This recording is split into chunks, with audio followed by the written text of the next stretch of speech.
what's up, guys? Welcome to this week's episode of the B3 podcast. I'm your host, Brett. I have Tanner the head. I have multiple injuries, Matt. We have a guest we'll get to in a second here. We have our show partners, Elite Nutrition. Check them out at elitenutritionomaha.com. Use code B3 at checkout for 10% off. You can go to the store in Omaha or Lincoln and yell B3. Get a free shaker. We also have Rosewood Block. They make the best cutting boards and barbecue. Fully customizable. Check them out at rosewoodblock.com. Use code B3 at checkout for 10% off there as well. Get a free shaker. Yeah, we also have Omaha Barbell, the real Midwest Mecca. You can check us out at omahabarbell.com or obgym.com, or you can just come in and have just a great time for a low monthly fee. Yeah. Check that out. There's no discount codes or shakers. Loser. So anyway, we got that out of the way. Also, if you like what we're doing, like, subscribe, share, follow us on YouTube. We need to build our subscribers on YouTube. Yeah, just click the freaking button. Yeah, just click subscribe. It's not that fucking difficult. Jesus. Are you subscribed? I think so. I'll double check. You know Chris isn't. Chris doesn't even know we have a YouTube page. Yeah. So anyway, on with the show. We have local meteorologist, Channel 7. Yep. Luke Vickery's here. It's pretty big time. Channel 7. I mean, dude, do you get nervous when Bill rolls his sleeves up? Because everyone else does. I mean, no, I'm too focused on my own thing. It's just so funny. That's like the thing, like, dude, he's got his sleeves rolled up. Like, it's going to be bad weather. Well, didn't it make Yeah. it made its own news story like a while back because like it was bad weather, but his sleeves weren't up, and everyone's like, "Oh shit, is it bad weather or is it not bad weather?" Like his sleeves aren't up, so like, do I go downstairs or not? Yeah, during the April 26th outbreak, when he like didn't have his sleeves rolled up for the first hour, one of our anchors, Quinicia, she was seeing like I think comments online of people saying like, I guess this isn't bad. His sleeves aren't rolled up, and this is the worst storm to hit Omaha in the past 50 years. So she interrupted Bill and was like, "Oh, by the way, Bill, people are wondering why you don't have your sleeves rolled up, and this is like live." And he's immediately just like rolling them up to his elbows, you know. He needs to get like tearaways, so it's like bad, just like gone. Sleeves are off. Yeah. I just remember we were watching the news that day, and they're like, "Oh, let's go out to Epley," when that building got like shredded. Yeah. Like right when he goes live, and Bill's like, "Oh no." Is this live? He's like, "Wow." Yeah. And the funny thing is Bill always, because we saw that like touchdown from our sky cam that looks over Epley Airfield, and there's this tree that kind of covers it up so you can't see it perfectly. And Bill always talks about, oh my, if that tree was just not there, that one tree, and eventually somebody like cut it down now, so we have like a good view, but like a ridiculous shot of the tornado, but there's this massive tree right in front of it. Yeah. So during that time, like, where are you in relation to like the whole production when that stuff's going on? Yeah, so the setup in like the studio is, so like Bill's at like the green screen doing the heavy lifting. Then we have the anchors at the desk looking at like for damage reports or like different news things that they hear. Oh, so a semi just got turned over here, or somebody's home just got destroyed. And then I'm in the weather center kind of looking at the chat with the National Weather Service because they're distributing information for us, damage reports, high wind reports, stuff like that. And I'm just trying to look at whatever Bill can't see because he's probably zoomed in on radar at whatever the most significant thing is. Yeah. And then I'm just looking at everything else. Gotcha. And do we have stuff locally to feed you like weather information, or are you heavily relying on like the National Weather Service? Yeah, well, the National Weather Service has a radar that like everyone uses that's in Valley. And then unique to Channel 7, we like bought our own radar back in the day, which is kind of insane. So whenever we were doing coverage for that tornado outbreak, we were looking at our own radar, which is cool. Yeah. And then, I mean, all the other information like damage reports and high wind reports and all those things, like the National Weather Service gets those, distributes those, so we can see them. Yeah. So, before all this, what made you decide you want to do it, and then what do you major in to get there? Kind of, you know what I mean? Yeah. Well, I'd say when I was a kid, I feel like a lot of meteorologists have a story of like, oh, this tornado just like went right by my house, and ever since then, this is what I wanted to do. And I don't think it was really that for me. I was always just kind of curious, you know, kind of head in the sky kind of kid, looking at the clouds a lot. And then like, I don't know, like in high school, I think, or in like middle school, I watched Storm Chasers online with like Reed Timmer, and I was like, oh yeah, that was a great cool. show. Yeah. Have you been in one of like the chase vehicles before? No. Would you? Oh, for sure. Yeah. That's like bucket list. Hopefully, I hope Channel 7 or, any news station eventually like lets me chase at least one Yeah. time. But you need a lot of staff to do that because Yeah. you need like 2 people in the studio. Of course, your morning meteorologists are probably sleeping so they can get up, in the morning. So you need a lot of people. Yeah. But was just like curious about it, saw storm chasers, and I was like, that's pretty sick. So I'm in. yeah, and then I wanted to go to like University of Oklahoma more than any other school because like everyone at Storm Chasers was wearing their OU shirts, and I was like, I guess that's where I should go. And I actually toured there before making my decision, but it was out of state tuition. They didn't offer much scholarship money, but their program's insane. And my sister had already was at Arizona State at that time, so I'd been there from time to time.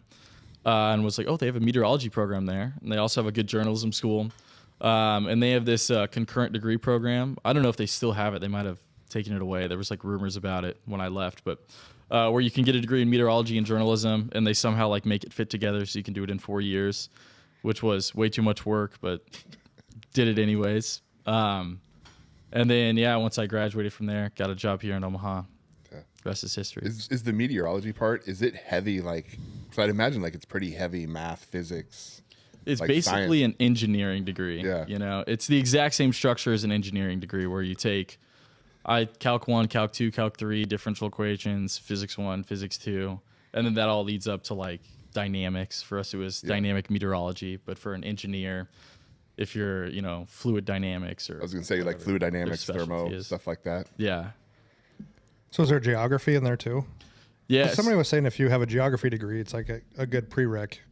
Yeah. Well, the way the program was set up at Arizona State, it is a geography degree with a specification in meteorology and climatology. So it was, And by geography, I really don't feel like I learned. I always think just like maps, topography, and stuff like that. But it really wasn't very heavy in that. If you decided you were, specifying meteorology, it was just pretty much weather courses. And Arizona State has to be like a pretty lame meteorology program because it's just pretty sunny today. So well, it's just like they get like gustnados down there, don't they? Yeah. Well, one went through my backyard when I was living there and like ripped some shingles off the roof, which was wild. It was funny like reporting that to the landlord, like, hey, I study meteorology. I'm pretty sure I know what this is. I swear to you, we weren't dancing on your roof and ripping shingles off. There was actually, I guess you would call it a dust devil that like ripped through. But so then you ended up in Omaha yeah, because you wanted to work at Channel 7. I just wanted to be in like Tornado Alley where storms were bad, which is kind of funny. You say like Arizona State's probably not a good meteorology school to go to, which is somewhat true because like if you look at all the like UNL or Mizzou or OU, they have like storm chasing programs and it's centered around severe weather, whereas Arizona State was more centered around like desert climate change type stuff, which was still cool. The education was still mostly the same no matter what you decided. And like when my first week at Arizona State, we had some like monsoon thunderstorms roll through. There's like lightning in the distance, and there are these kids from California that just like never see lightning, and they're all like up against the window, like, oh my gosh, is this a thunderstorm? And I was like, oh, I'm here to study meteorology. This seems like a counterintuitive. What is that light in the sky? I would assume that this time of year is the best year though for you, because tornado season is basically what, from April to like August, kind of. Yeah, definitely the busiest time. I feel like it peaks in like Nebraska and Iowa probably like May and June, and then it's all downhill. Just pure boredom after that. Yeah, well, until you get some. Then you have to bad wait for blizzards. snowstorms. Yeah. So like this is only, how long you been at Channel 7 then? Almost like a year and 8 or 9 months. So you literally came in like right in time for April last year. Yeah, kind of. I had been there for like maybe 6 months or so before the April storms. No, a little longer, like maybe 8 months. Now what makes this like, because this is like kind of tornadoes are one of those weird things, right? Like Mm-hmm. that there's so much studied on them because they're like kind of a phenomenon. Yes, no, right? Yeah. What creates them in this area? I guess what makes them such a phenomenon. Yeah. Well, I mean, we're supposed to be like Tornado Alley, and it's all like topography. There's a mountain range to our west, and then weather comes from the west, so it has to go over the Rockies, and then descends over the Rockies, and then we have a warm body of water to our south, the Gulf of Mexico. So like those two things are the main reason why it's Tornado Alley here.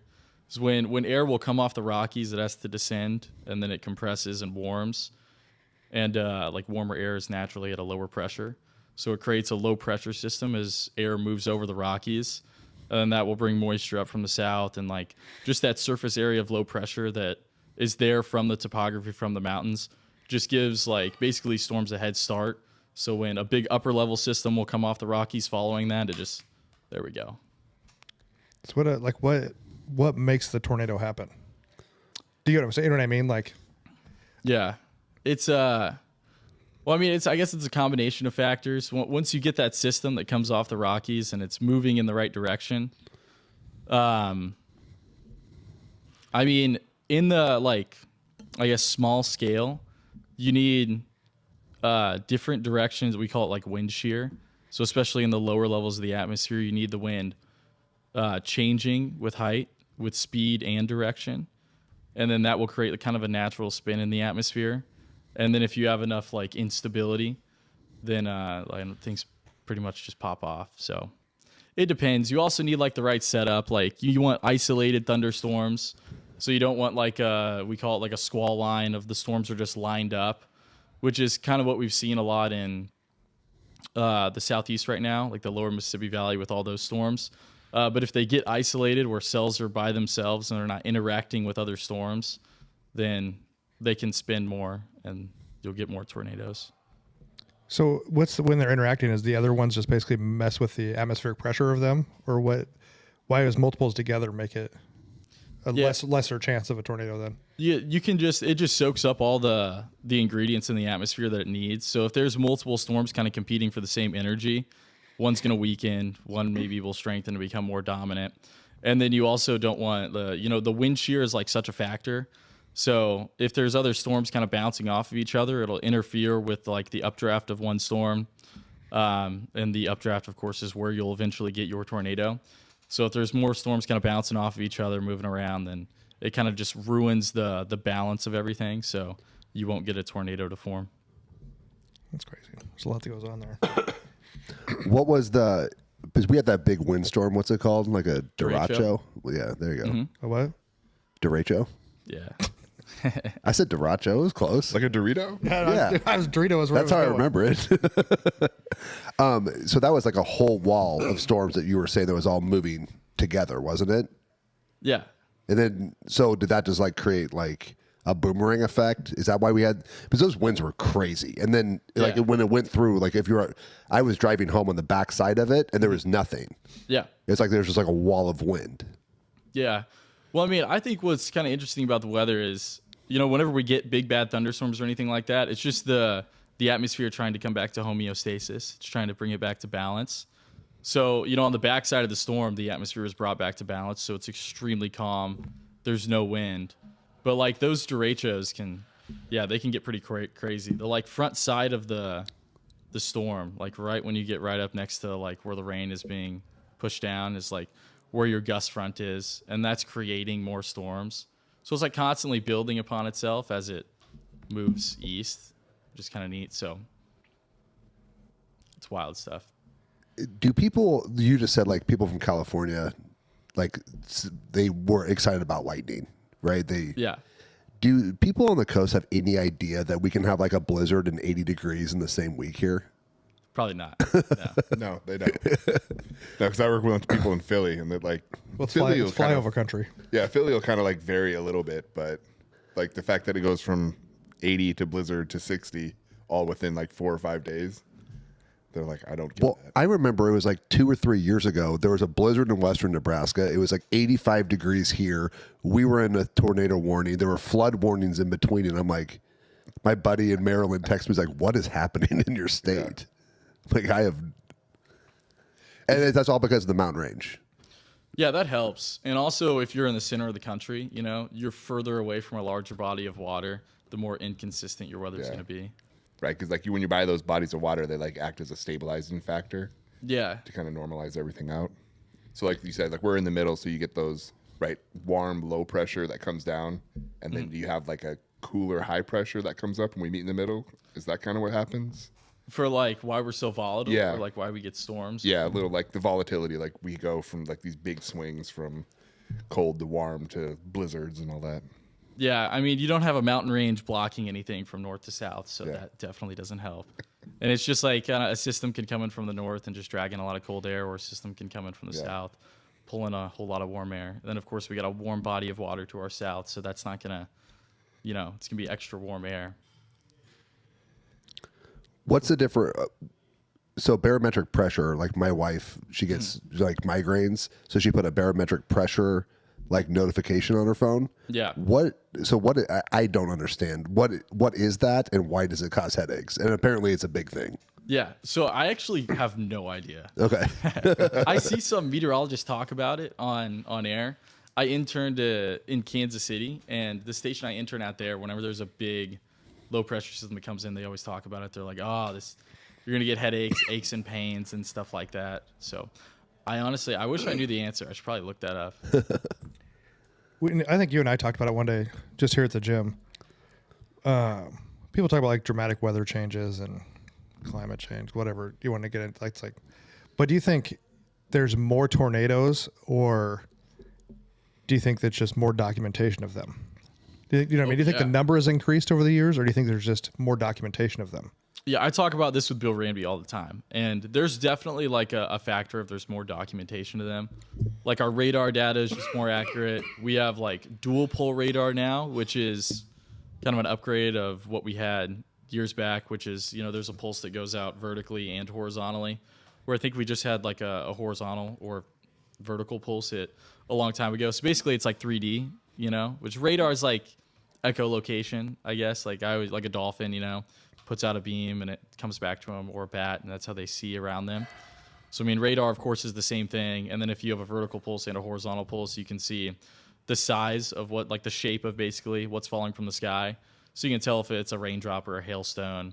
But then you can also see if a tornado's on the ground, because if debris is lofted in the air, of course, that's not the shape of a raindrop or a hailstone. So, it's probably a tornado on the ground mixing debris up. So then you can, confirm a tornado basically from radar now. And then the radar is just so detailed that, whenever like a derecho rolls through or whatever, everyone's experiencing like 80-mile-per-hour winds when the storm rolls through, or whatever the winds are. So a lot of times you'll have like really little spin-up tornadoes that come, and they'll drop down for 2 minutes and then lift. And before, like, you probably just didn't document those because they're like, it's just the straight line winds from a derecho. But now radar is so detailed where you can see like, there's rotation right here. That was probably a tornado. And then the National Weather Service will go survey it, a day or two later, and realize, okay, this doesn't look like straight line wind damage. This looks like probably something spinning around here. So, well, I think that whole damage thing is stupid, how they rate a tornado yeah, based on the damage. yeah, I mean, I don't obviously know the ins. It just sounds kind of stupid, though. yeah. I mean, it's tough because you can't like just be in a tornado and like hold up an anemometer and like measure the wind speed without dying. So like, yeah, I guess you just kind of have to do it based off damage. Do you think that the weather patterns have shifted at all? Do you know what I mean? Like, like, is there more or less tornadoes, or more severe or less severe weather in different places? You know what I mean? Like, I feel like we obviously had that run of tornadoes last year, but I feel like a lot of it's moved to the southeast a little bit. I feel like, unless I just don't remember, like growing up, like I don't remember a lot of tornadoes or like freezing in Texas. You know what I mean? And we've talked, a couple weeks ago, we talked like even the Earth its axis has shifted at some point over the year. You know what I mean? Now, has that changed? Yeah, to be honest, I don't really know exactly the reason why it has shifted a little bit, but it's kind of clear that it has. There was like some study, I think the Storm Prediction Center did a while back, where they compared, it was like 1955 to maybe say like 1985 or something like that. And they compared Tornado Alley to you could say like eastward, where it would compare like areas like St. Louis, Tennessee, Kentucky, Alabama, Mississippi kind of area. And like, what are the amount of tornadoes and the strength of the tornadoes in Tornado Alley versus, just slightly eastward, like just east of the Mississippi, Missouri River. And it said that from 1955 to like 1985, there were more tornadoes, more frequently, stronger in Tornado Alley. And if you compare that number to the now number from 1985 to, it was like, I forget what it was, maybe it was like 2010 or something like that, or 2000. There was more frequently and stronger tornadoes like east of the Mississippi, east of the Missouri River, compared to what we've had now in Tornado Alley over the past like 30 years. So which is kind of interesting. And I really don't know the reason why. But it kind of still does make sense because, they're closer to the Gulf of Mexico, which is the moisture, the energy stream. So there's a lot of moisture just sitting there more often. And it seems like there's been a little more drought here in the, in the plains. Nebraska is always under some form of drought. And the same for Kansas, Oklahoma, all the way down to Texas. So I don't really know the reason why. I don't know if a lot of meteorologists know the reason why. You can say climate change because it's just climate is changing, but those are the stats. I found your answer to your barometric pressure. Okay. And so your barometric pressure, it's obviously your external atmospheric pressure changes, but your body has its own pressure that it balances out to. So when you get a rapid change in barometric pressure, your body has to adapt to like renormalize itself. And so depending on like this references like sinus cavity, shape, size, again, joint capsules and all that stuff is like some of your sensitivity to pressure change. So I'll imagine that people who are susceptible to barometric pressure changes, I wonder if they would, like, does your wife have a sensitivity to like diving in a pool Or flight? Would or flying be the flying same? or something? Flying, yeah. Yeah, because I mean that would just be the quickness or the onset of the external pressure change versus your body's internal pressure change is what's going to cause that pain. Is your body's like, what the fuck? It's either way high or way low outside, and so it's got to adapt somehow. Thanks, chat, Matt. You're welcome. Yeah.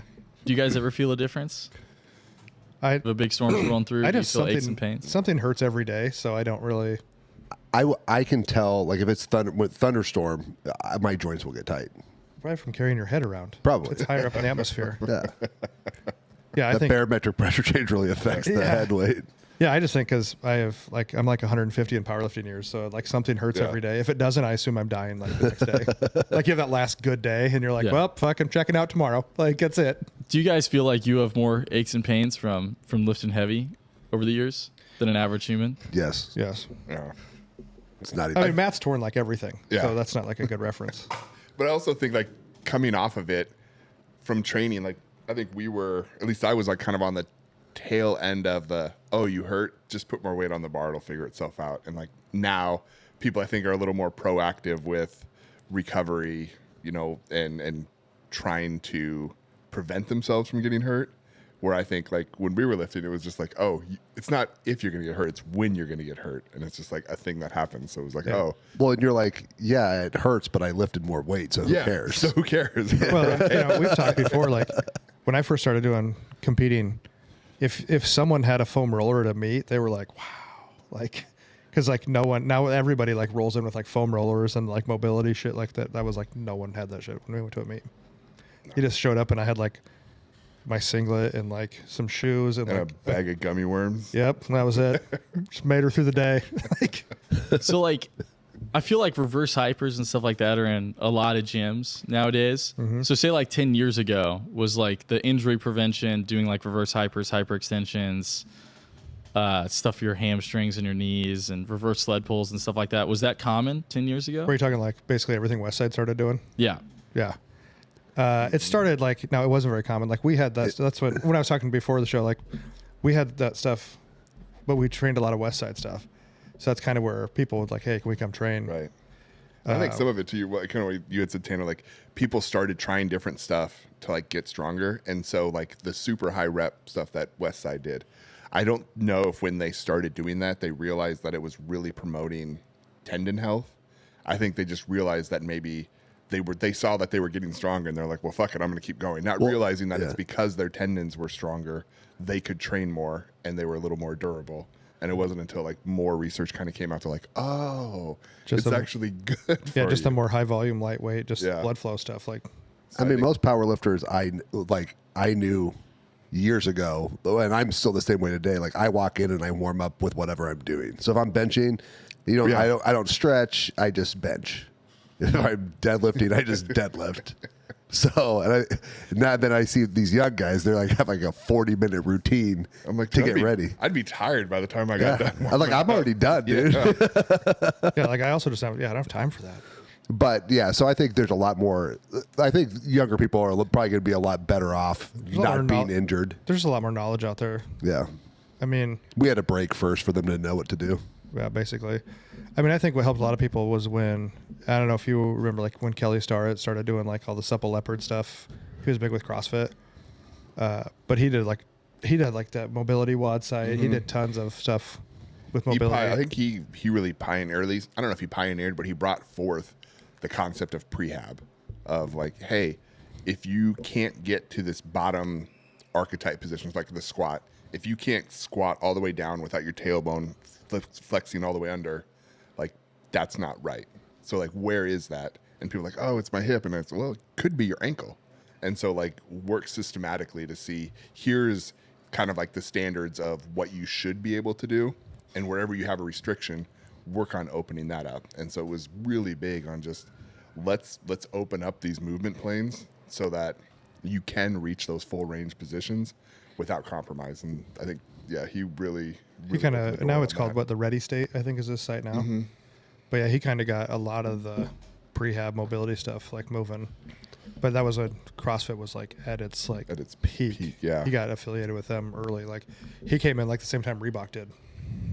God, I think some of his stuff's like 15 years old out there on YouTube. Yeah. So yeah, between like what you were saying, between like him and like, and even around that same time he got in, Louis Simmons with Westside got heavily affiliated with CrossFit, and they started doing like CrossFit seminars. And I mean, as much as people like or dislike CrossFit, it did a lot for strength sports, a lot for powerlifting, just in general. It did a ton. Well, it got people's hands back on a barbell. Well, and it just the availability to get things. Like to get like Olympic shoes back in the day, you had to like know someone in like Europe to get like Olympic lifting shoes, you know, or like bumper plates, and like all that shit was expensive, and they just opened up the floodgates of what was available to everybody. Yeah. Which was, I mean, cool for strength sports in general. Yeah. What's your general lifting style? Like, what would you categorize it as? Getting yoked? Yeah, well, I don't really have I'm not power lifter. I'm not bodybuilder. I'm just kind of a power builder. Power builder. Yeah. Stay alive longer kind of person. I'm trying to, I'm probably leaning more towards like powerlifting right now than anything else. I'm trying to get my squat, bench, deadlift, overhead press up. And then I do a lot of running too. I haven't a lot recently because I'm just trying to get stronger. But I ran a marathon like 2 years ago. And I want to run another one, but I want to get bigger first. So you can't. So it hurts your knees more? Exactly. That who's that one fellow? Nick Bear? Is that yeah. The hybrid athlete guy? Yeah. Like he's fucking yoked. He's like 240, runs ultra marathons and stuff. I think he's also a genetic freak. Like he's just good genetic lottery there. I think if we were to do it, it'd just crumble. My fastest half marathon time I didn't run for. I was doing CrossFit and I had signed up for it, and I ran one 5 mile run like 3 weeks before the marathon. It was my fastest time. Did you feel like you were injured when you finished it? Oh, I slept for a day. I was done. Yeah. I ate and then I went to bed, and I hurt a lot. Yeah. I bet your neck was so sore for holding my head up. Yeah. I mean, you're gonna have to come up with some new jokes, bud. I thought the neck one was good. I thought that was pretty solid. Probably just had a brace on. Yeah, just more like one of those white like people's like neck braces, like the NASCAR racers. Oh yeah, the Hans unit. Yeah. I do have a question. Okay, so when they say there's a 60% chance of rain, okay, what does that mean? I've heard a couple things but I always thought, well, you have a 60% chance it's going to happen, and then I saw someone said, no, 60% of the coverage area is going to get rain. Yeah, so that's a good question. it's supposed to be how we're supposed to do it is it's a 30% chance of rain, 30% of the area is going to get rain. I think that's how it's supposed to be. But I mean, for broadcast meteorologists, and I think the way we do it at Channel 7 is like if we give a 30% chance of rain, we almost like base it off population, you know, because if there's a like a rain chance in Omaha, obviously that's going to affect like 90% of our viewing area. So a 30% chance now all of a sudden becomes like a 50 or 60% chance because we know most of our viewers are going to see rain. But if there's like a little rain chance in Norfolk or something like that, the far northwestern fringe of the viewing area, then, you know, maybe we'll put like a 10% chance on it or something like that, knowing that there's a possibility they might get rain, but that's like literally 1% of our viewing area. So there's no real statistic to it. Yeah, there's no like real philosophy to it. So in your mindset, like what percent of your viewers are going to see rain? Yeah, kind of. I mean, whenever we put up any of our like a percentage up there, it's really just for Omaha. Okay. Whenever we're forecasting, and then we'll show like a computer model or whatever that goes into the future, showing like what radar may look like in the future where we get rain, and that's like the money maker, I guess. Whenever we're like forecasting rain, because those percentages are like almost impossible to do when you're forecasting for 150 square miles. Right. You know? I'm assuming one of the most annoying things you get is how are you guys wrong all the time? Yeah. Or one of the greatest jobs in the world. You can keep your job and be wrong all the time. Now, what do you think? And you say, yeah, it's awesome. Yeah, it's fantastic. Now, what do you think makes it? I mean, there's a lot of factors, obviously, but what do you think makes it so hard to be right more often? Do you get what I'm saying? I'm not saying like I'm not trying to be an asshole and be like, Well, because some like I'll give it like the April last year. I mean, everybody was calling that for like 4 or 5 days out, the bad tornadoes. Mm-hmm.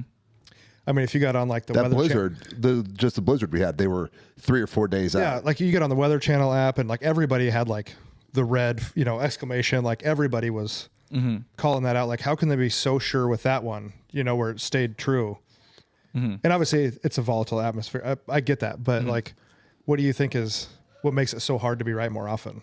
I mean, it's easier to be right whenever the storm system's really big and it's like so clear that there's going to be bad weather. I feel like we're wrong a lot of times when it's like subtle rain, like, you know, because we will never forecast as good as a computer model does. You know, a computer model is made from a supercomputer that's running through a million equations and then spits out, oh, you're going to get rain in this location at this time. And we're like, oh, sweet. You know, makes our job easy. But, I mean, they're flawed though. And I mean, that's why we have so many computer models. We'll look at, I mean, there's the big computer model we use to go like long range. There's computer models you use for 14 days out. There's computer models you use for, you know, hours out. And if you're looking 14 days out, there's one computer model, the European computer model. We call it the Euro usually. And it has a deterministic computer model run, and it has an ensemble run. And the ensemble run has 50 computer models within that computer model. We call them members. There's 50 members within the European ensemble computer model. And you can look at each one of those members, and they're giving a different forecast.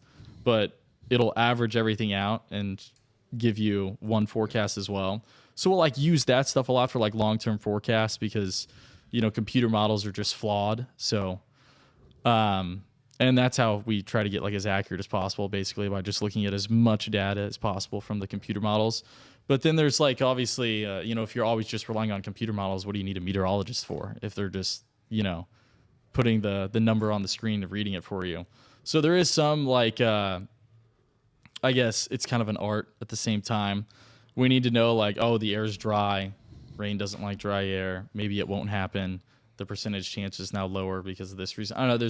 There's a million things we think about. And then you also know the flaws of some of the computer models. One computer model is usually a little more wet than the other one. So you look at that one and be like, we're probably not going to get that much rain and stuff like that. So it's a lot of it's like just noticing trends and patterns and stuff like that. And you just look at it so much, you get a good grasp on it, especially when you're forecasting just for Omaha every day. You get a really good grasp on things for the most part. But of course, you know, we are wrong. We've been wrong multiple times. We've gotten many mean emails saying Now, how wrong we are. So that's what I say. So do you get less mean emails if you say you forecast rain and it doesn't rain, or you don't forecast rain and it does rain? Do you know what I mean? Like, I feel like we don't get a lot of emails for rain. It's mostly snow. If we forecast big snow and we don't get anything, That is a problem. Well, that's why. when they cancel school. Oh yeah, the parents were probably losing their crap. Well, that's where we talked. I think you guys should get something set up with Hy-Vee in the grocery stores where when you Yeah. predict those blizzards, you guys get kickbacks because you can't buy a fucking jug of water at Hy-Vee if they think it's going to snow. I want to know what these people are doing. Like you can't. Like how long could you live at your house if you were just stuck and be like if you had power? Okay, which Yeah, I mean, just the fuel for our generator could get us. I know, but let's just say you have power. Oh, if I have power, If you have power, like how much food and water do you 30 have? days at least. Right, Well, dude, you can't Like, what are swing these it- people doing? You can't swing a dead cat without hitting like a gas station in Omaha. You could at least like get to a gas station and buy some combos or something just to like. But like, do you To have make it no through the day. food and water in your house? Like, what is wrong with you? Yeah, as soon as like you guys like, oh, that's gonna be a chance of a blizzard. I have a cow and a pig in my freezers. Yeah. I thought he was gonna go somewhere else with that. But yeah, I was like, I told that time, you guys get set up with Hy-Vee or somebody, get some kickbacks on that deal. Yeah. I thought it was really interesting. It was when we had that super cold stretch and we had snow. And I think it was Channel 7. He was like, I have never seen it like snow if the dew point at negative temperature and a dew point. He's like, so I don't know what's going to happen. And I was like, well, that's the first time I've ever heard that. And then, but then I'm watching the temperature. I'm like, oh, the temperature's going up. It's going to snow because it was like super negative. Yeah. Yeah. I mean, the theory is, the colder the air is, the less moisture the air can hold. So it's hard. It's going to be harder for it to snow, which is true. But you get we talk about the snow to liquid ratio a lot. Like, of course, you're going to get a wet snow if it's 30 degrees outside versus That last snow if it's sucked. 2 degrees. That shit was and it's just heavy. powder. Shit was heavy. It was dirty. Oh, yeah. Freaking That was all the Oklahoma. sandstorm, right? Yeah. Everyone keeps blaming Oklahoma, but I'm like, the wind came from the north. How the hell did Oklahoma? I thought it was New Mexico, Oklahoma. But yeah, I thought it was all that. Yeah, dust Phyllis in said, there. how did we get all this dirt here? We got the guy right here. Why are you trying to hypothesize? Why do we get all this dirt here with the winds coming straight north? I'm looking out my window. I'm guessing they met up in the middle somewhere. So, Just- when the storm system was, starting to get going, and the storm system kind of comes off the Rockies, it's probably coming east of, Colorado and then making its way into plains. So that's just sucking up moisture and dust basically from, I think it was New Mexico and Texas and Oklahoma where we're sucking up all that dust. And the interesting thing is water droplets need something to bond to condensate, to make clouds. So we call aerosols, which could be dust in the air or anything like that. So you actually kind of need some dust I'm not saying you need a dust storm to get sucked up into the storm, but you need a little bit of some aerosols, some dust to allow the air to condensate. So I guess, that stuff just gets captured into the water droplets as it condensates and everything gets sucked up. So those clouds are just kind of carrying it as it gets closer to us, and then it gets dumped down. And then on the back side of the system, we do get a north wind, but it was sucked up from the south wind as the system was in front of us and building.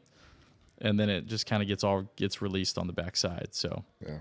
if that makes sense. That happened in, 2 years, 23. There was a lot of big Canada, wildfires in Canada.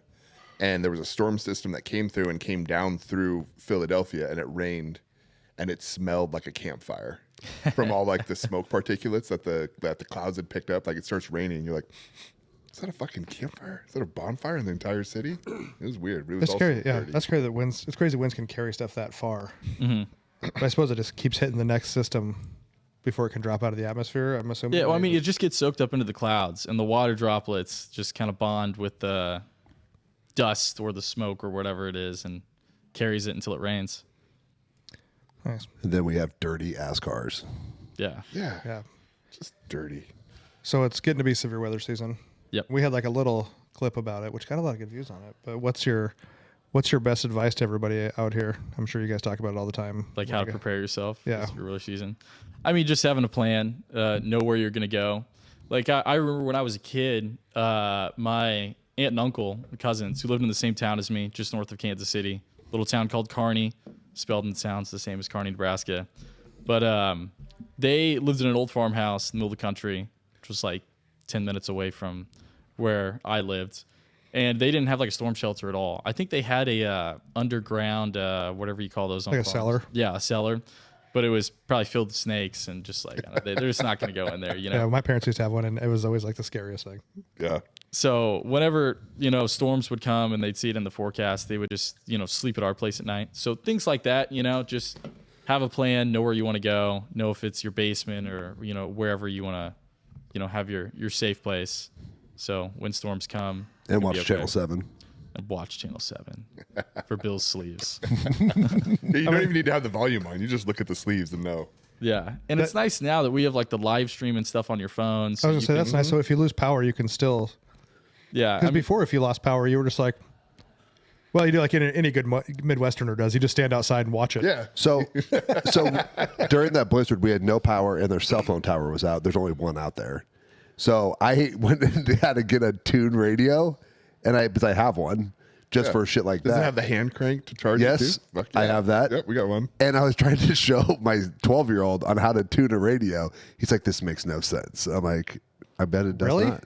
Like to turn the dial to get to the. But to try and, because they just have digital. So it's like, Oh, no, I know, yeah. Yeah, so they have no idea. They're like, he's like trying to figure out, and he's like, well, and I'm tuning, like fine tuning to try and get a station, and he just thought it was the craziest thing. And then you touch the antenna and get better reception. Exactly. No, you take the tin foil and you like make the antenna longer. You get a hanger and connect to stick it the in there. house. Yeah, these kids don't even understand how to survive. Yeah, my little brother was the antenna. Like when we wanted to watch TV, it's like, hey, you got to stand there and hold it. Yeah, the live stream we used a lot. Like when we had the windstorms last year, and then the tornadoes. That's awesome to have those. But yeah, like we talked about before, have things prepped, have shoes, your medicines. Yeah, definitely shoes. Yeah, that's a big one. I never would have thought of until like last year. But yeah, your medicines, like at least like ready to go, like some kind of little bag to throw them in, glasses, prescriptions, a flashlight. Yeah. Oh yeah, flashlight. I didn't think about Flashlight. it. Because like I said, my phone flashlight. That's why I didn't think about a flashlight. Yeah. Yeah, and like you said, have a place to closet wherever, somewhere that's got no outside walls. Is that the whole idea? At least if you don't have the basement, just interior room of your home. I always say like a bathroom is not a bad place because it's usually in the middle of your home, and there's pipes, running through the walls, which makes it a little more fortified. So areas like that, you can get in the tub, throw a mattress over you. Also, I guess a tip I heard from some of the firefighters out in Elkhorn, if you have a large sex toy collection, you're going to want to take that with you too. Otherwise, it's going to be in the neighborhood. Yep. I remember some of the firefighters out there like, yeah, dude, we were moving stuff, and then just boom, there it was. Just dildos everywhere. Oh, man. So what you don't want the neighborhood to see, at least make sure it doesn't have your Just name on don't it. put your name on it. Yeah. Yeah. I guess Do you have yours labeled? I mean, I don't have a label maker for no reason. I guess the other thing too is, a lot of people don't think about it too, but like if you keep like cash or anything or important papers, like documents, like that you don't want to be gone. I mean, it sounds like a lot, but there's a lot of shit that you can't replace. Yeah. And I mean, just staying in tune with the forecast is probably the best thing to do. Yeah, because they'll give you plenty of time. Yeah. Well, It is amazing how much time you get. Like most people get, like you guys do a really good job. Like the death rate around here for tornadoes is very, very low. Yep. Because everyone, like it's happening. Mm-hmm. Is a rain wrap tornado at night the scariest tornado there can be? I mean, yeah, I guess it can be, but because I mean, if it's at night, you're not gonna be able to see it anyways. Whether You're just hoping for a lot of lightning strikes. yeah, so maybe you can't Yeah, see we've it. seen Twister. That's how you see him. Yeah. But I mean, I don't know. Any tornado's scary. You could argue it's even more scary when you look on TV and you can actually see it coming towards you, rather than just a wall of rain. I don't know when it's at night and like you're trying, like as a normal Nebraska, you're like want to go outside and see what's happening. Fuck yeah, you are. And you're like, it could be right here. I don't know. Do I hear a train? Is that me? Is that real? Yeah. Well, watching that Joplin documentary, and they're talking about it goes over the convenience store they're in, and then it gets really quiet, and she can see like blue skies, and the other people are like, "Oh man, it's over," and she's like, "No, we're in the eye of it right now." Isn't Like, that crazy? that is crazy. Wow. Like she's like, "You need to stay down because it's the rest of it's coming." Yeah. I mean, how that has to be massive that you have time to be in the eye and Yeah. and notice it. And I've honestly, that's the first time I've heard of anyone actually being in the center of it and actually noticing that it's calm. Because you'll learn in like diagrams and stuff, like the middle of the tornado is probably, kind of like the eye of a hurricane. But I mean, I've never heard anyone like talk about it and be like, it'd have to be like literally like an EF5 tornado like Joplin for it to be that noticeable. Crazy. Yeah. Hallam was close to a 5, wasn't it? Who? Hallam. Who's that? It was in Nebraska, Yeah. like I don't know, 10, 12 years ago. Something like that. Yeah. It was one like they actually The had. one that kind of went through Pilger too. They had like 2 combined. I think that was for a while, that was the biggest tornado I think ever recorded. Like the largest in size, I think. Yeah, if I it remember just correctly. wiped the whole town out. It's not anymore, but at one time it was the largest tornado. Because wasn't that one in Grand Island back in the day where they wrote the book, Night of the Twisters? There was a bunch of I don't them. know if I've heard of that. Yeah, there's a book. Isn't it called Night of the Yeah, Twisters? we That's all. when it ripped through See, if you're older and you're from Nebraska, you have to read the book. Yeah. we all had to read it growing up. But yeah, they had a bunch of. Was it multiple tornadoes hit Grand Island? Yeah, That's like ripped through Grand Island. I think that was loosely based on what the Twister movie, wasn't it? Was it based on that or part of it? I don't know. Yeah, it was called Night of the Twisters, and they had like I don't new know, ones. 7, 11, like some crazy amount that all hit all night long. I feel like the first Twisters movie was way more realistic than the second one. Yeah, I haven't seen the second The one. Hallam tornado is the largest one recorded in Nebraska, at least. 2.5 miles wide, Holy shit. F4, 200-mile-an-hour winds, 200 to 260-mile-an-hour winds, and it ran for 54 miles. So I drove out there afterwards, and it was crazy because it was like you could see the cornfield, and you could just see the path. You could just see the path where this thing was going, and it was freaking just nutty. And the whole town of Hallam was basically taken out, and I don't think there was a death because they all had notice. One fatality. One fatality, yeah. 1 fatality, 40 injuries, and 300 homes. Yep. Now, do you think there's something with like there was the one that went down 72nd Street or Dodge Street, whatever that was, back in the 70s? But do you think that there's something you don't see a lot of cities?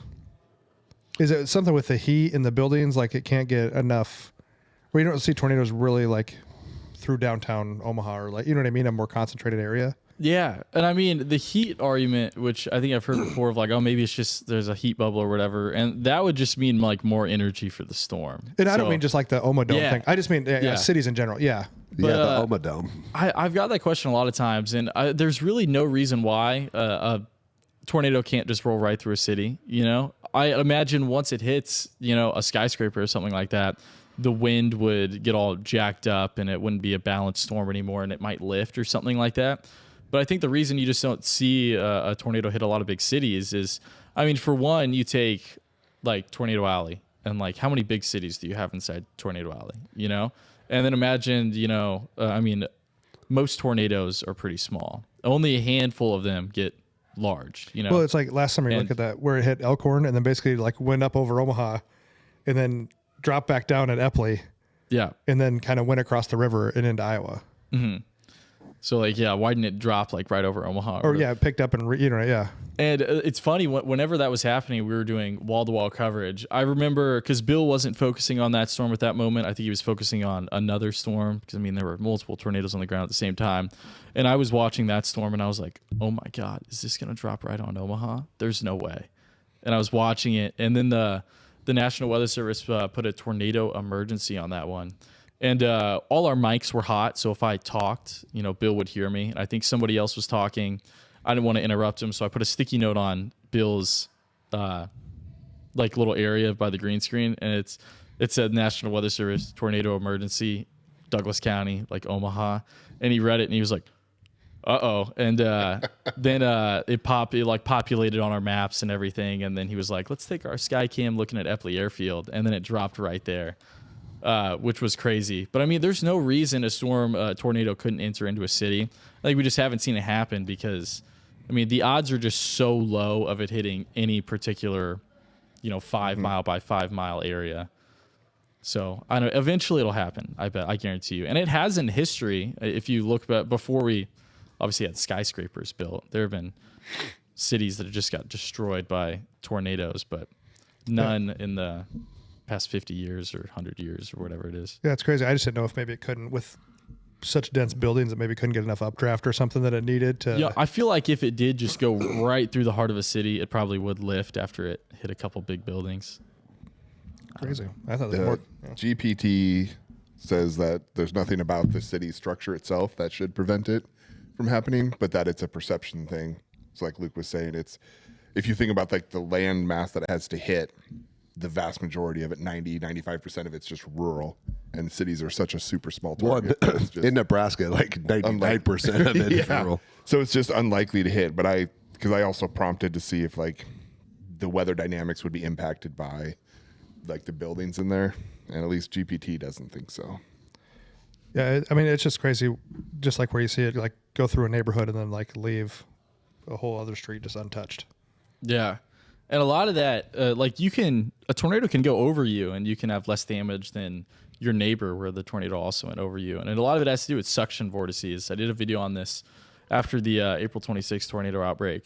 So like inside a large tornado is basically a ton of mini tornadoes. We call them suction vortices. It's like a multi-vortex tornado. So a huge tornado, you just see the one big circulation, but inside it is just a ton of little circulations circling around the same center. So if you get hit by one of those suction vortices, that's really where the strongest winds are in the tornado. But say that tornado goes right over you and you don't get hit by a suction vortice, you might not get near as much damage as somebody who gets hit by one. So. Tornadoes, I just think, are the weirdest thing. Like hurricanes, like flood, like everything makes sense. Tornadoes are just like. Well, I think that's why you have those chasers that like try to get in it. Like Reed Timmer is always trying to like get some kind of analytics up inside of it because no one I think really can pinpoint like just the craziness of them. Mm-hmm. Like you guys have all the information of like these things all happen, it happens, but it's just like some weird kind of anomaly still. Yeah, like, we still don't like fully understand I guess you were kind of asking this question earlier, like how a tornado just like forms, you know? Like we have so many big thunderstorms that are supercell thunderstorms that come through here and don't produce a tornado. Like why does one produce a tornado and the other one doesn't? Mm-hmm. And we really don't fully understand why. But we know there are certain factors like the cloud base, you know, if the base of the cloud is lower to the ground, it's going to be easy for the tornado to touch down. If it's a taller storm and you look up and the cloud bases are, 2,000, 3,000 feet, it's going to be harder for a tornado to stretch to the ground. We look at like the lowest 3 kilometers of the atmosphere, how much instability is there just in the lowest 3 kilometers, which can give you an indication of, the likelihood of there being enough instability for a tornado to form and stuff like that. So we know there's factors that go into it, but I don't know if we'll ever be able to say which storms will produce tornadoes and which ones won't. Just like, oh, here it is. Like it's going to be today at this time. Yeah. It's crazy because I'm sure there are times where all those factors are there and there's no tornado. Yes. And there's other times frustrating for us because we're like, what happened? Why didn't it produce a tornado? And there's other times where it's missing some factors and oh shit, tornado. Yeah. Like that's what I think are so fascinating about tornadoes is that they are the most unpredictable weather thing we have. Yeah. Have you watched the new Twisters movie? Yes, I have. What do you think about that theory where they shoot that stuff up there and it basically pulls all the moisture out of the tornado? Yeah, it's fascinating. I mean, I assume that's got to be like loosely based on some kind of meteorology. Shoot lasers into tornadoes from space. I assume that's going to be loosely based on some kind of meteorology like idea. Yeah, I forget what their exact theory was. They like shot up something into the tornado. What is it? It's that stuff they have in diapers that absorbs moisture. And they shot up and it pulled all the moisture. They have that kind of like cloud seeding. Same thing where it's I think silver nitrate and or salt that they'll do, and it like sucks the moisture out, so the salt's going to absorb the moisture. Silver nitrate will do the same thing, and so they're trying to do that to prevent like big thunderstorms from happening or to prevent big hail from happening. I know there's some theories around that about there's a lot more theories about it if you want to go down that rabbit hole. Anyway. Okay. But yeah, their idea was they had the barrels. They had those barrels that pulled up all that whatever it was. Yeah, diapers. There was the stuff that was in diapers like that pattern that pulls all the moisture out so it killed the tornado. Yeah, and it like made it rain or whatever. Yeah, and just I don't know. What I thought was most interesting is whenever they were doing that theory, he put like, X plus Y equals this, and he's like, oh my gosh, this may work. And I was like, oh, if it was computer models were that simple. That's all you got to do. Yeah, you guys overcomplicate. That's why I said at least the first Twisters movie was like seemed a little more realistic. It says algebra 1. You took all these physics. It says algebra 1. It's all you do. Yeah, and I mean I don't really use any of the math classes I took, and I remember thinking that when I was taking them, like I'm never gonna do an equation again in my life. Well, what if you wrote a computer model? Then I would, but yeah, that is above my pay grade though. I'm not smart enough to write a computer model. Our dynamics meteorology course, our like final thing I think we did was we like put together the first ever computer model, which was a super simple computer model with like really simple equations, and I don't even remember any of it. Like that, I learned it for a day, and then a day later I forgot it. Like, Deleted. Yeah. That's taking up valuable space. Yeah. Silver iodide. Sorry, not silver nitrate. Silver iodide Okay. was. Oh, we're going back to chemtrails? Totally. That's what they used. And according to Mr. GPT, there were a lot of computer models that he used to see like if it could work, and none of them think it'll work to like kill a tornado at least. Yeah. It is. I think weather manipulation is a scary thing. I don't think we should be doing it personally. Yeah. I think you just let weather happen. I think people get so scared of weather and they're trying to explain it. You know, the earth was supposed to end like, I don't know, every decade for the last 40 years. Like, I think people don't understand it, so they're scared of it, and it's just a ever changing thing. I think Nebraska, we've moved a month at least in our seasons. Like winter used to be December when I was growing up. Well, I remember like- getting snow like in October. Right. And now it seems like it's a January, February thing. You know, like I feel like seasons have just moved, and it's a very short time. You know, Yeah. and I guess I don't know. That's just anecdotal, but I'm sure if you look at it, because our Decembers have been way more mild recently than they were when I was growing up. Yeah. I feel like a lot of it's like luck of the draw. I mean, we're always going to like ebb and flow. Like I took a climate change class in college, and you go back thousands and thousands of years, and like, you know, it'd be unusual if your climate wasn't changing. Yes. You know? But I mean, it also does seem pretty clear that, you know, humans are affecting the climate with all the fossil fuels and CO2 and stuff like that.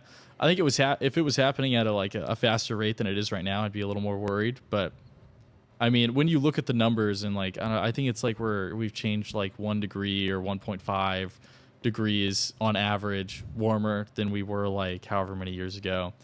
I mean, But still, like Yeah. in the 1400s, it was warmer than it is now. yeah, like at least we're not in an ice age, you know? That's whenever everyone talks about global warming, I'm like, you don't have to worry about global warming. Worry about global cooling. Global cooling is a problem. Yeah, I feel like what I worry about most right now is just like the deforestation and like the amount of trees that are just getting cut down and stuff like that. You know, I feel like we're cutting The sort of Amazon. both ends. You know, like Yeah. like the Amazon, Madagascar, like all these environments that produce so much oxygen. You know, from photosynthesis, and we're chopping And they eat all up all the those CO2 downs. too. Mm-hmm. Yeah, and we're chopping all those down, and then at the same time, you know, That's what photosynthesis Flying is, planes. dummy. Huh? That's what photosynthesis is. I know. He said it produces oxygen. I was like, yes, it also eats up the Earth is 20% more green than it was like 40 years ago because of the extra carbon dioxide. But Yeah, then so we we're- have, There's 40% or 20% more greenery on the Earth, but not the forest. And the forest is what the Amazon pisses me off because there's no reason. Leave it alone. Like Yeah. just leave it alone. Like it's its own habitat. It helps balance out the entire planet. Leave it alone. well, if there was just less shitty people taking up air, that would help too. Yeah. yeah, we got a lot of people in the world. There's a lot of Yeah. shitty people a lot taking of up cows air. too out there. Oh taking them off. Jesus! Yeah. Listen here, Gates. keep your manufactured meat to yourself. Have you guys tried any of that? fake meat? Fuck no. It's gross. Are you talking about like the Like the Impossible Burger. Amber will have those sometimes? And It's I was talking about the lab meat that they're passing that has actually been FDA approved. oh, That's disgusting. that seems weird. Yeah.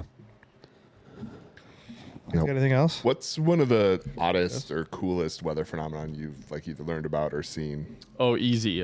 Ball lightning. Have you guys heard of that? I've heard of it, but I don't recall what it is. It's there's some interesting theories on why it happens. We have no idea. We have no idea if it really even exists. I don't think there's any documentation where we like know for Some people sure think it's that paranormal. it could be. Like I don't think we really know, but anyways, it's basically lightning or basically energy that forms into a ball somehow, you know, and falls from the sky, and it's like a lightning energy, I guess, in a ball, and then it will like hover almost. It like I'm probably not explaining it well, but if like do you guys know who Jim Cantori is? I think I heard this from Jim Cantori. He's the guy on the Weather Channel. Oh, I've heard that's that name always- before. Yeah. Yeah. He's the guy that's And- like almost gets blown away by the hurricanes. Like he's like in Yeah. shit all the time. Yeah. And I think somebody asked him a long time ago, you know, how did you get into weather? And he was like, well, I was at my house or whatever. I was somewhere, and I saw this ball of light that, you know, came from the sky, hit the ground.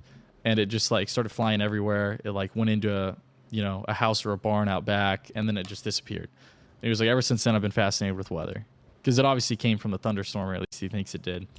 But yeah, ball lightning. I think if you look it up, are you doing that right now? Mm-hmm. It's one of the theories is like there's if like lightning or something interacts with some of the nutrients or something in the soil, then it can create some kind of chemical reaction, which creates the ball lightning. So it's literally like instead of a bolt, it's a ball that. It's a ball of lightning, basically. That'd be freaking That's cool. just like lit up. Yeah. Did you find anything interesting? It's apparently going really in depth. So funny, I said that paranormal. So there used to be this show, Are You a Believer? And it was with the Osbournes because Jack Osbourne had a paranormal show, and he would show Ozzy and Sharon videos. And it's funny because every time there'd be like, he's like, I think this is something, and Ozzy would be like, it's ball lightning. That's all it is. It's ball lightning. Like that was always his answer. If it was like, look, do you think that's a ghost? It's ball lightning. Like that was. So when you said that, I was like, that's hilarious because that was always Ozzy's answer. The guy's, he's been strung out for a while, but he knows a lot of scientific stuff. Oh, yeah. You can go down rabbit holes like real easy with anything science. Oh yeah. It takes up too much of my time some days on Google. Yeah. What do you got, Mr. ChatGPT? He's actually in a secret relationship with ChatGPT over here, if you don't know that. I'll tell you the beauty about ChatGPT or Grok. I use them both. Is that you can ask it questions and you can dive in, and then if you actually want to get to a website or a study, like it'll show you, and then you can go to it. Mm-hmm. So like it does your Google search for you. Like Google's gonna die. Google's gonna be gone because as soon as everyone starts using, because it's a way better search engine. Mm-hmm. And then if you're like, hey, give me a study on ball lightning. If there's anything out there, it'll cite the papers and give you links, and then you can just go right there instead of having to go find it on your own. Yeah, I mean it's awesome. Whenever I'm at work, if I need a refresher on something, I'll just type it in to the search engine, and then it usually pops up with ChatGPT first. Yeah, and then I read through it and I'm like, wow, it's a pretty good explanation. Yeah, it's crazy, and it's starting to think a little bit more. Like I was asking it some questions about like pyramids. I was like, well, if I'm being honest, I don't think the Egyptians built them. I think they're older than. I'm like, where the hell are you getting this information from? I mean, I agree with you, but this is not what the textbooks say. What's your pyramid theory? You got one? I have no idea. Doesn't make any sense to me. It's very fascinating. Yeah. There are power supplies. Just to let you know. Spoiler alert. Here we go. Spoiler alert. So as far as ball lightning, there's not a whole lot out there. It's just theoretical based on like eyewitness accounts of saying that they saw something. Yeah. So how many people have actually witnessed Have you seen it? Never. No. Okay. So has anybody? Do you know anybody that's actually seen it? No. I mean, I have met Jim Cantori, so I guess I know him. But yeah, it's funny. I mean, he's talked about it. Like I said, funny enough, on the Osbourne thing, like it's not like no one's ever heard of this before. Yeah, there's no like documented evidence of it. It's all like firsthand accounts. Well, I don't know how the hell you document. I mean, it's like how you so document fast. Sasquatch, Yeah. You never will. Do you guys believe in Sasquatch? Tanner. I believe Sasquatch existed 100%. Like years ago, and now it's extinct, kind of thing. Well, yes. I mean, If if they you wiped out in the Ice Age? huh? You think they were wiped out in the Ice Age? I have no. Well, no, probably after that. But I mean, if you go back 50,000 years, there were 7 different kinds of humanoids on this planet. Yeah. Like everything from dwarves to hobbits to freaking hairy people to Neanderthals to Homo sapiens to Homo naledi to Your cousins. Yeah. Neanderthals? Yeah, first cousins. But I thought you were saying homosexual. I was kind of waiting for somebody to say that. that's your bloodline. But yeah, so for me, Sasquatch makes sense. Like I think there were giants on the planet. So That might have been who built the pyramids. You never know. maybe that would make more sense than their theory right now. Well, I think we covered the weather stuff. So. Okay. You guys got anything else? You got anything you want to throw in? You good? I'm good. We appreciate you doing it, man. It's always good Thanks, to man. Thank you for having me. Channel 7. learn some cool stuff. You can check him out on KTV Channel 7. Especially with severe weather coming up, he'll be on there. Probably too much. Maybe let him chase sometime. And I hope they do. if Reed Timmer listens, fucking pick him up, man. He'll go.